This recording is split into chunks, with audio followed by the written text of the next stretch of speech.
Magandang hapon po sa inyo lahat. Nauna, dahil sa mga katanungan ninyo, inisa ko na lang po ang sagot. I welcome any investigation. Let the facts speak for themselves. Wala po akong tinatago. Wala po akong kinakatakutan dahil wala akong kasalanan. Hindi ako sangkot sa anumang anomalya. Ang aking sinumpaang tungkulin ay ang maglingkod sa bayan. At hindi ko po sasayangin yung tiwalang binigay po ng taong bayan sa akin. I am one with the Filipino people in this crusade against corruption. Kasama niyo po ako rito. At hindi po tayo titigil at wag po tayong pumayag na ilihis po ang katotohanan. Kasi pag inilihis po nailihis po ang katotohanan, magulo po yan. Magkakagulo po pag inilihis po ang katotohanan. Tumbukin niyo po yung dapat tumbukin. Hanapin niyo po yung dapat hanapin. Yung talagang mga totoong buhaya. Yung mastermind talaga. Bakit i-atras ngayon?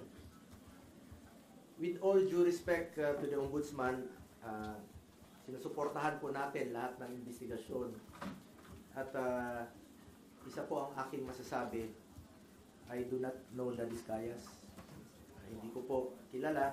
In fact, nung hearing, nung mga nakarang buwan dito sa Senado, tinanong ko sila, ang mga Diskaya. Tinanong ko sila, meron ba kayong joint venture with the CLTG? Yes. Tapos na ba? They answered yes. Napapakinabangan na ba? Yes. So, doon po, nagkaroon po ako ng interest din bilang isang senador at miyembro po ng Blue Ribbon na kung may pagkukulang, pagkakamali, kung anomalous o substandard, panagutin niyo, sinabi ko doon. Ako mismo ang willing po akong magkaso. Kasuhan natin yung mga dapat kasuhan, kahit kamag-anak ko. I'm willing to be the complainant kung talagang meron silang pagkukulang. At may pagkukulang ang Diskaya, kasuhan nyo. Wala po akong pakialam. Gusto ko accountability. At I'm urging the Diskayas and lahat ng witnesses, please lang, sabihin niyo yung totoo. Huwag mo kayong pumayag na ilihis po yung katotohanan. Kawawa yung Pilipino. Kawawa yung Pilipino. Tumbukin natin ang yung katotohanan. The truth lang po. Yun naman po ang pakiusap ko sa inyo. Natumbukin po natin ang katotohanan. Mula noon hanggang ngayon, ang pinanghahawakan ko po ang delikadesa. I observe delikadesa in my whole life. Bilang isang probinsyano na taga Mindanao, ang Genyong Bisaya, pangalan ko lang po ang aking pinanghahawakan at hindi ko sasayangin yung tiwala at boto na binigay po ng taong bayan. Ginawa niyo ako number 1. Hindi ko sasayangin yung tiwala binigay niyo po sa akin. At serbisyo lang po ako. Yan po ang kailangan ng taong bayan ngayon. Makatrabaho na tayo at makapagserbisyo po tayo sa ating mga kababayan. Alam niyo, marami pong nabanggit nung hearing. Ang daming mga pangalan, tinutumbok na eh. Daming mga pangalan, di ba? Dami ng mga nakikita, lumalabas sa mga pangalan. Ilang kongresista, ilang mga opisyales, tinutumbok na. Sana naman, ituloy nyo na. Yun po ang gusto nating malaman. Ulitin ko, I am one with the Filipino people. Alamin yung katotohanan. Tumpukin natin kung sino yung may kasalanan. Yung flood control ang issue dito. Yung ghost projects ang issue dito. Yung mga substandard projects ang issue dito. Mga anomalous projects ang issue dito. Panagutin natin ang dapat managot. Huwag tayong lumihis. Ano to?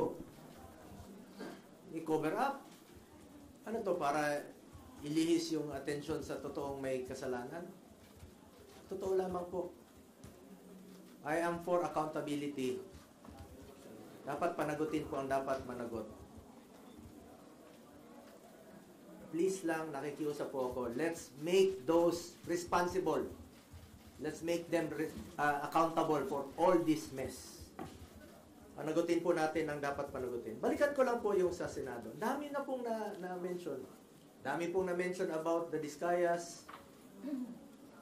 Umabot na nga tayo sa Ilocos Norte na merong proyekto doon. Umabot na sa NBI, may proyekto ang Discayas. Iyan ang maaaring naging negosyo nila, makipag-joint venture, magpagamit po ng lisensya. Kung may kasalanan, panagutin niyo po. Panagutin niyo. Panagutin po natin. Hindi ko po kilala mga Diskaya. Wala po akong kinalaman sa kanila at wala po akong pakialam sa mga Diskaya. Kasuhan niyo. Kung kamag-anak ko kasama dyan, nag-joint venture sila, noong 2017, umatras na nga Hindi, panagutin natin. I'm willing to be the complainant. Walang problema doon. Willing po ako na isa ako sa magiging complainant. Huwag niyo po ipahid sa akin ang dumi para kayo ang pumuti. Huwag naman po ang gano'n. Panagutin natin ang dapat managot dito. At isa po tayo ang ating layunin. Managot po ang dapat managot. Ang dami na po nabanggit na kasama ng Diskaya, joint venture ng Diskaya. Yun ang imbestigahan. I am one with ICI. Secretary Vince ng DILG, I'm one with you. I'm one with the Ombudsman. Panagutin ang dapat panagutin.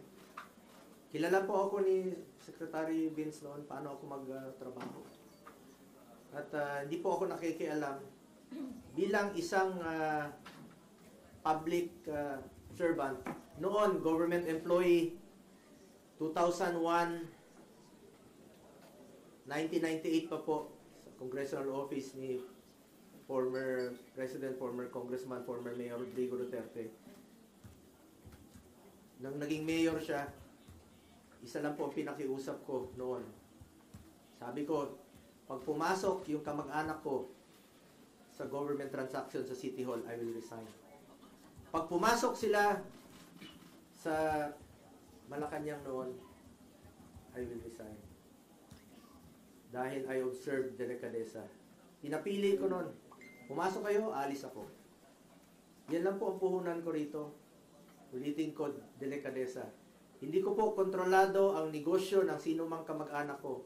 Ilang beses na po ako naging issue ito, 2018, bago mag-eleksyon, naging issue. Bago mag-eleksyon ng 2022, hindi naman ako tumakbo, naging issue ng 2021.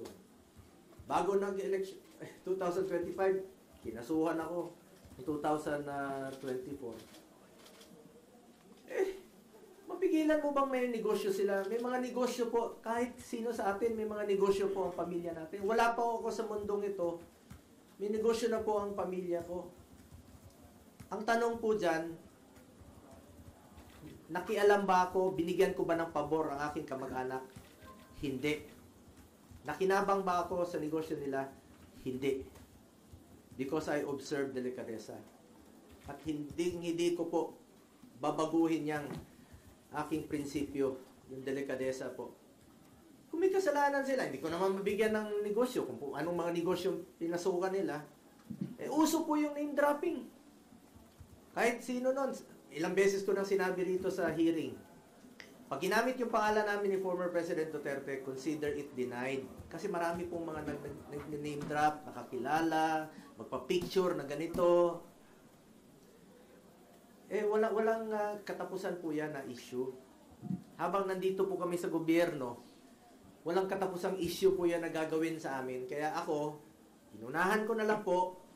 Meron siya nagsasabi na may magpa-file na naman next week ng kaso, katulad nung kinaso last year, kaso against itong sa pamilya ko na naman.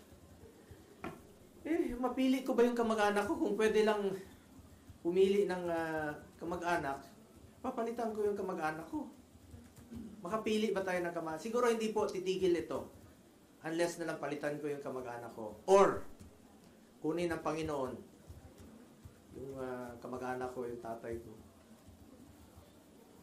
Hindi po ako papayag na manghihimasok po sila sa trabaho ko. Ako po ay isang senador, hindi Hindi po ako negosyante, hindi po ako kontraktor. Tatrabaho lang po ako para sa Pilipino.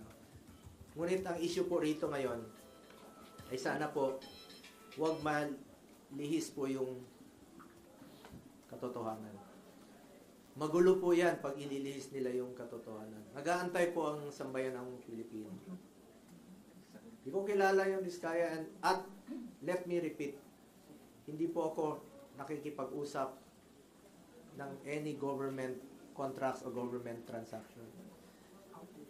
Nung naging senador po ako, naging SAP po ako noon, maraming lumalapit, may tulong lang po ako sa kanila. I'm the most accommodating person, sa totoo lamang po, sa panahon ni Pangulong Duterte. Pero hindi po ako humingi ng kapalit.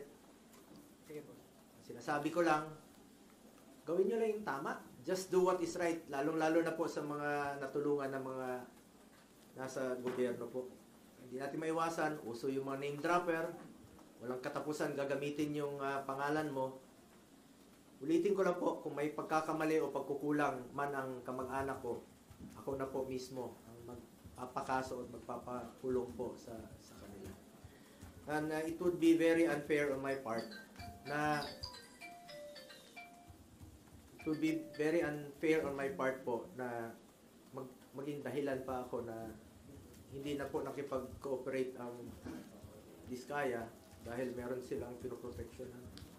Ako na pong nananawagan muli, not only sa Diskaya, nananawagan po ako sa lahat ng witnesses. Diskaya, lahat ng contractors, magsabi kayo ng totoo.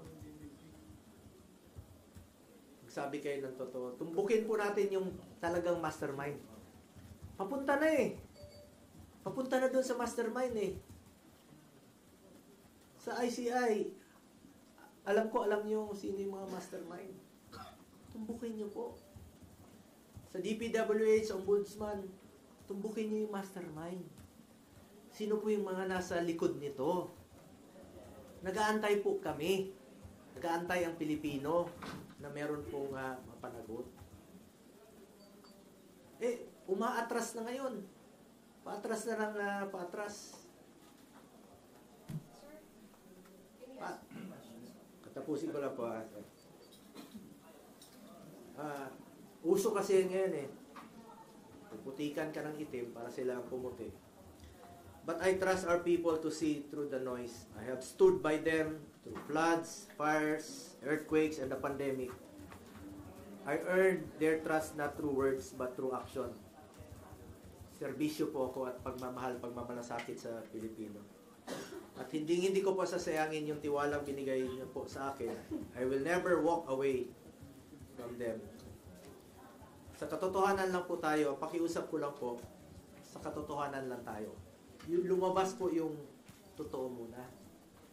The truth lang po. Ilabas niyo po yung katotohanan. Yan po ang pakiusap ko sa ICI, Secretary Vince, at sa lahat po nag-iimbestiga.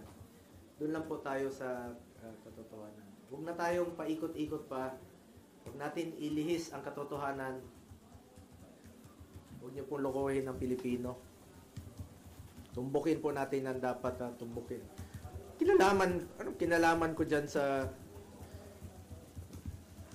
2017? Kung meron mga joint venture sila, please check. Imbestigahan nyo po. Panagutin nyo, kasuhan nyo. Willing po ako maging complainant. Kung may mga pagkukulang, willing po ako. Kesa naman papaikot-ikot pa natin. Kasi expect it na hindi lang po ito ang mangyayari. May mga gumagalaw na wersa para iikot po yung katotohanan. Para hindi mapanagot. Nandun na eh. Klarong-klaro na dito. Nag-imbestiga na tayo dito sa Blue Ribbon Committee. Marami nang lumalabas. Ang dami-daming mga kongresista na sila mismo ang kontraktor. Sila mismo. Congressman talaga na kontraktor. Yung kontraktor talaga. Sila mismo. Kung layo ko dyan, ang kinalaman ko dyan. Pigilan mo ba magnegosyo yung mga tao, mga kamag-anak? Hindi natin mapigilan. Basta walang kalokohan. Ayaw ko po ng kalokohan. Ever since, ayaw na ayaw ko po ng kalokohan. At nakikiusap lang po ako sa lahat, no, sa DPWH, sa Ombudsman, sana po'y maging fair. Tumbukin natin ang katotohanan. At sana naman po, wag naman po akong gawing dahilan na hindi mag-cooperate dahil merong tinatago at pinoproteksyonan. Ako na po ang nagsasabi. Ako po ang nagsasabi. Please lang, sabihin niyo po ang katotohanan. Katotohanan lamang po. Ilabas niyo po yung katotohanan. And let me repeat, hindi ko po kilala yung mga Diskaya. Balikan ko yung joint venture na trabaho nila. Tingnan nyo kung tapos na. Napakinabangan naman ng taong bayan. Kung napakinabangan, may COA po. Trabaho ng COA yan to check kung tapos na po at napapakinabangan. At meron bang problema. Kung may problema, kasuhan nyo po. Please. Ako na po nagsasabi, kasuhan nyo po. Wala po akong kinalaman dyan. Wala po akong pakialam dyan sa kahit na anong negosyo. Naka-focus lang po ako sa trabaho ko bilang senador. Sir, there are claims that the Discayas might be protecting you. You already said you don't know them, but is there any reason they could be protecting you at this time? Sabi ko nga, sabihin nilang totoo eh. Ako na po ang nagsasabi sa Diskaya, sabihin niyo yung totoo. Kasi biglang nalihis yung objective dito, ang tinutumbok natin dito, sino yung mga buhaya? Tinutumbok natin sino yung mga buhaya talaga, malapit na eh. Lumalabas naman eh. Yun ang hanapin ninyo, panagutin nyo, kasuhan nyo. Eh ngayon, bakit kayo atras? Ang layo eh. Ang layo ng inatrasan nyo, parang cover up na ang nangyayari. Tumbukin ninyo yung mastermind. Ang issue dito yung flood control at yung mga ghost projects. Bakit aatras ka ngayon? Kaya ako nananawagan sa lahat ng mga witnesses, magsabi kayo ng totoo. Wala kayong dapat itago. At wala silang dapat proteksyonan sa akin dahil wala po akong kinalaman. Hindi ko naman sila kilala. Hindi naman po ako nag-i-involve sa any government transactions. Di po ako nakikialam dyan. Wala po makakapagturo na may kinausap po ako, nakisali ako sa any government transactions. Senador po ako. Trabaho lang po ako dito, nagsiservisyo lang po ako sa taong bayan. At hindi ko nga sasayangin yung tiwalang binigay ko po. Hindi ko sasayangin tiwalang binigay nyo sa akin. Mas problema tayo ngayon, mas gugulo ang bayan pag ilihis nyo po ang katotohanan. Marami pong nag-aantay sa ngayon. Malaman yung katotohanan at matumbok ang may kasalanan at may pananagutan dito sa mga ghost project, dito sa mga flood control projects po. But sir, would you be willing to cooperate with DPWH, Ombudsman, ICI with the investigation? Sabi ko nga, willing pa akong maging complainant eh. I'm willing na maging complainant kung meron pong may kasalanan dito. Sabi ko, kahit kamag-anak ko, I don't care. Kung may kasalanan sila, kasuhan sila, ako pa maging complainant. Pag may pagkukulang sila, substandard, pagkukulang, panagutin sila. So, wag lang pong paatras yung investigasyon. Since ito yung pabalik po pala yung kanino? Binabalik ng malapit na. Alam naman ng taong bayan, sabi ko nga, paakyat na eh. Lumalabas na sa mga hearings dito, sa investigation. Alam naman natin kung sino yung mga nagpupondo, sino yung mga totoong mga contractor, sino yung mga involved sa anomalous projects. Eh, lumalabas na yung katotohanan eh. Paakyat na paakyat eh. Habang paakyat, inililihis po sa katotohanan, umaatras, binabalik sa administrasyon ni former President Duterte na wala naman pong basihan. Hindi ko naman sinasabi na perpekto yung administration ni former President Duterte noon. Pag may nababalitaan siyang involved sa corruption, tinatanggal naman niya. Hindi ko sinasabing perfecto. Ngunit ito ngayon, nandito yung malala 22 to 25. Nandito yung malala. Hindi naman puputok yan kung hindi malala Sa tingin niyo tina-target po kayo? You're being targeted. Sigurado. Kasi sabi ko nga, unti-unti na kaming ni-eliminate. Pag-identified with the past President Duterte, ni-eliminate. Taong bayan na po ang humusga. Alam niyo naman kung sino yung nagtatrabaho. Alam niyo naman kung sino yung nagsiservisyo lang ng tama. At alam niyo po kung sino yung talagang totoong nagmamalasakit at nagmamahal sa Pilipino. So sir, para po sa inyo, yung announcement po ng investigation dun sa CLTG ay panglilinis lang? Yes. Bakit? Ang layo binuksan ko na yan dito. Ako na nga mismo Tinanong ko na nga sila. Diba tinanong ko na sa hearing? First hearing po ng Blue Ribbon Committee, isa yan sa aking unang tinanong. Naging transparent po ako. Una kong tinanong yan. Sabi ko, sa inyo, meron kayong joint venture? Yes. Tapos na? Yes. Napakinabangan? Yes.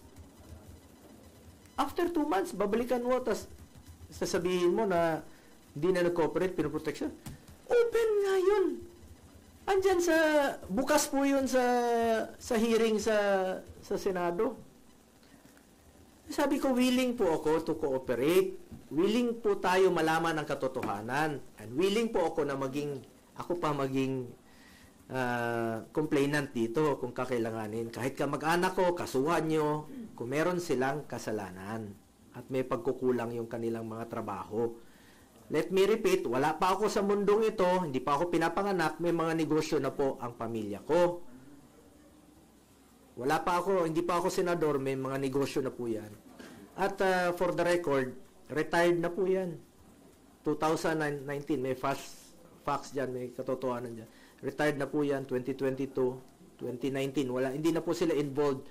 Ngayon ko nga lang na-discover recently, nung nabuksan po yan dito sa hearing, kaya ako na po mismo ang nag-research. Importante, hindi siya anomalous. Importante, wala siyang kalokohan. Sabi ko nga, expected ko na po ito at wala pong katapusan ito hanggang hindi ko palitan ang kamag-anak ko o hindi sila kunin ng Panginoon. Senator, based on your research, wala kayong nakitang anomalous doon sa company ng tatay niyo po, tama? Ganun po ba? Opo. Sir, sino yung retired? Yung tata, yung license nila, So they're not operating anymore? yes, no more. Since where? Since when? Ito last po yata nila is 2019 at officially 2022 retired na po sila. As in retired na, parang wala na, parang sinara na po talaga noon pa. At parang tinapos na lang po yata nila yung kanilang trabaho noong 2019. At hindi na po sila nila ginagamit. Alam niyo itong Diskaya, uso yung ginagamit yung lisensya. Uso yung joint venture noon kahit saan po. Kahit sabi ko, umabot na nga ng Baguio, umabot ng NBI, umabot ng Ilocos Norte. Ang daming dapat tingnan na lugar, Mindoro. Bakit ka atras doon sa 2017 sa Davao, hindi naman flood control, hindi naman ghost project, hindi naman anomalous. Bakit mo atrasin doon? Para lang idawit yung pangalan ko. Sabi ko, unfair nga. Unfair na atras ka. Yan, sadyang inililihis nga yung issue. Sana po, fair lang po. Ako, nirespeto ko po ang ating ombudsman, nirespeto ko po ang DILG, ng DPWH, nirespeto ko po ang ombudsman, nirespeto ko po ang ICI sa kanilang mandato at willing tayo to cooperate. Basta tumbukin po yung katotohanan. The truth lang po. Doon lang tayo sa katotohanan at hindi tayo magkakamali. Sa totoo lang po tayo. Joint venture between CLTG and St. Gerard. Sabi sir, they were able to bag contracts sa Davao, hundreds of millions.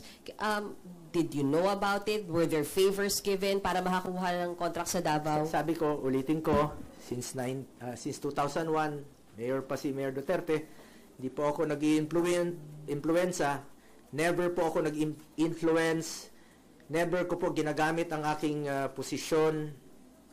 Kaya sinabi ko kanina, nakialam ba ako para bigyan ng pabor ang aking kamag-anak? Hindi.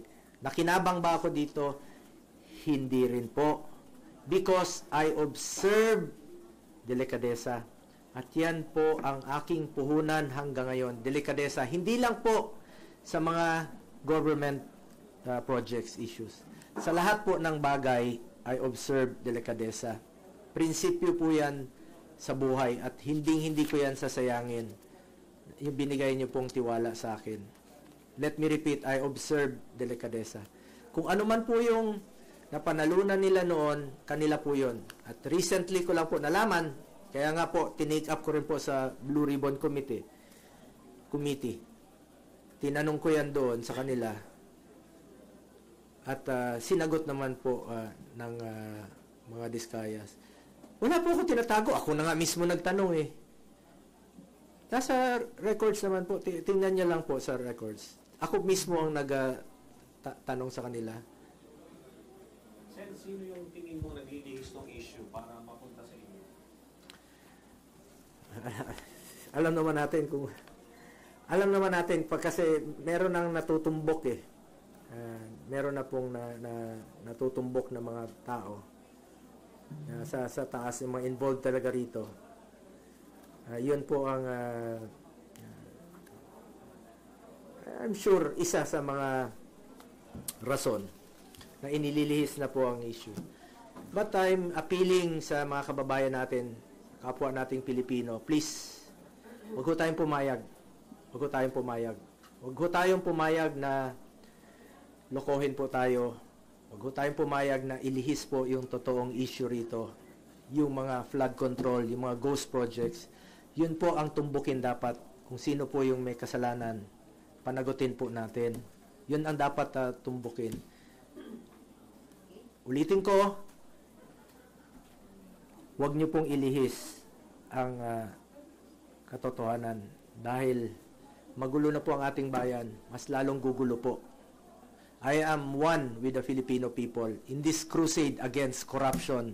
Hindi lang po sa flood control, hindi lang po sa ghost projects, sa lahat po ng korupsyon sa gobyerno. Kontra po ako dyan.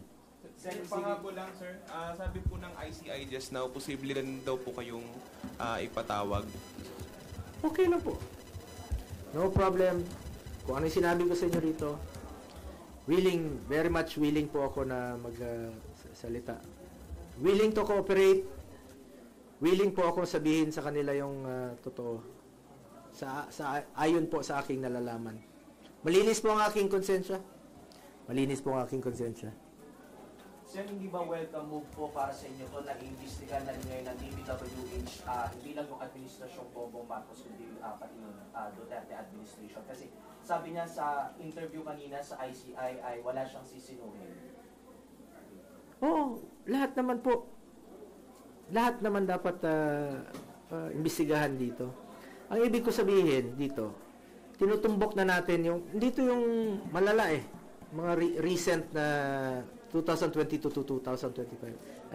Nandito po yung malalang korupsyon. Pero lahat naman dapat imbestigahan. Pwedeng balikan ng previous administration. Even before pa. Before President Duterte's time, pwede rin nilang imbestigahan kung meron pong anomalous. And sinusuportahan ko po yan. Katotohanan po ang gusto nating malaman po rito. The truth po, the truth. Salamat.